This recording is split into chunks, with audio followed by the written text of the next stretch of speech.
What's up, everybody? This is back opening some more packs of Cardboard Crack. New game this time, new game to me anyway, Flesh and Blood. It's a TCG that's been making a little bit of noise, at least here on YouTube lately. Seems to be picking up steam, but you know that can be said of a lot of games that come and go, flash in the pans. But some really astonishing card values that I've seen out there for a game that's relatively new. I'm hearing things like $1,000 a box for the version of the alpha box of this game. Anyway, what attracts me is it's aimed at a bit more mature audience, more mature fantasy art style. I'm kind of turning into a bit of a disaffected Magic player. I mean, love Magic and probably always will play Magic to some extent. But you know, there's a whole laundry list, and maybe I'll do a video sometime of what is turning me off about Magic lately. I'm definitely looking for something new.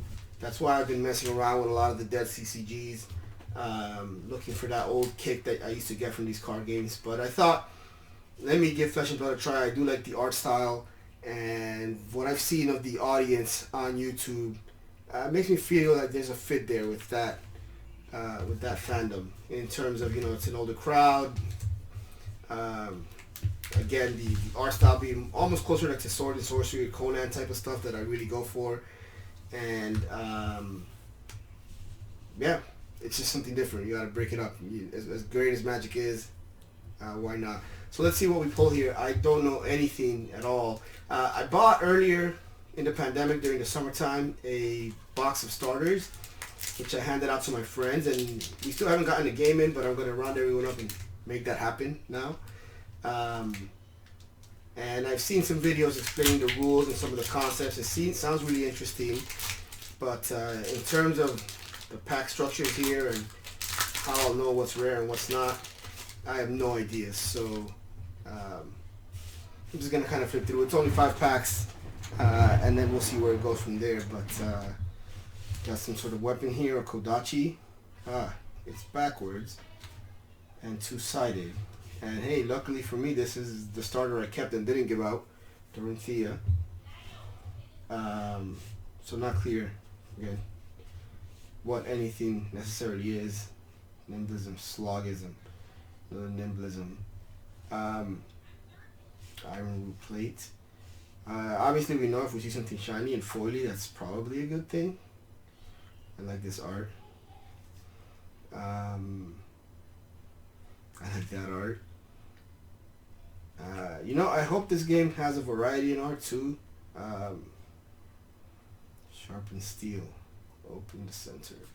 One of my problems with Magic is as fantastic as their world building and art is, they seem to be very much more about enforcing a sort of house style lately. And I don't know, if you compare it to what Magic used to look like back in the 90s, it just seems like a lot more homogenous in general. But this game, as you can see, there's definitely a focus on equipment or weapons. This is for Katsu, who I think is the ninja character. So I guess you get at the back of each pack an equipment always. Maybe that's like a draft requirement. And yeah, the theme is basically warriors battling. So all the cards are going to represent actual fighting moves, or I guess aspects of fighting. You know, if you get sluggish, slogism, backbone strapping, or aspects of equipment. Hurricane technique, that's pretty cool. Here's a foil. Debilitate. By the way, these are the unlimited edition. I mentioned earlier the $1,000 a box for the alpha. This is not that. And so I think there's a new foiling technique that this company is using. But I don't think you can get those cards in this unlimited edition, the cold foils as they call it. And man, let me tell you, the foils situation is one of the things that has driven me from Magic. So you know,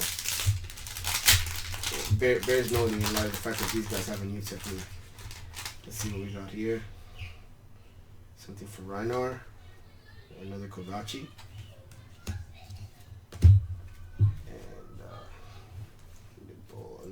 Scar for scar. The aesthetic of the borders and everything is also kind of, to me, reminiscent of those old 90s CCGs. Here's another foil. Driving Blade. That's pretty cool. What comes across on the camera there. Just reminds me a lot, whether it's old L5R or the Middle Earth CCG or many other games. I can't put my finger right on it why it reminds me of that, but there you go. And starting to think that this must be a conscious thing they're doing, right? Appealing to an older crowd, appealing to people who have long histories with CCGs. Or there seems to be young versions of both of them. If anyone does watch this, appreciate any commentary that might explain to me what I'm seeing here. I'm gonna go read the rulebook after this and watch more of the YouTube videos and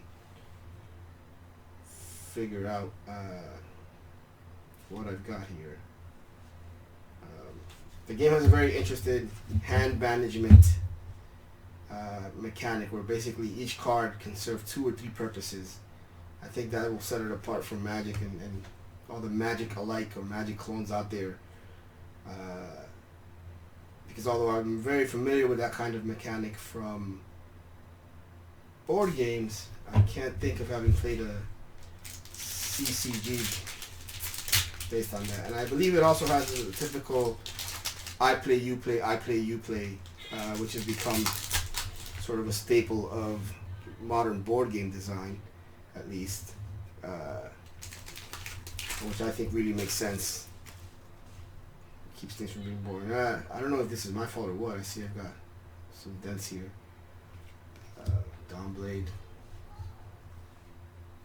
Slogism. There's also, although you see a lot of repeats, you may notice that they have different colors and resource amounts on them. So I'm hoping that helps with the fucking, with the issue of having too much shaft sometimes. But maybe not. I mean, that's just an aspect of these kinds of games. Open the center.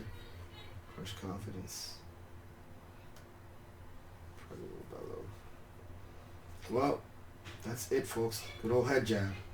Great, the jab, a great weapon. Well, I don't know what we've got here. The cards look cool. Very interesting, very nice 90s CCG reminiscent style. Bit of a different art style than what you get from a lot of the other CCGs. And 5 packs, 4 foils. Seems pretty sweet. Cool. Flesh and Blood. Let's see what we find out.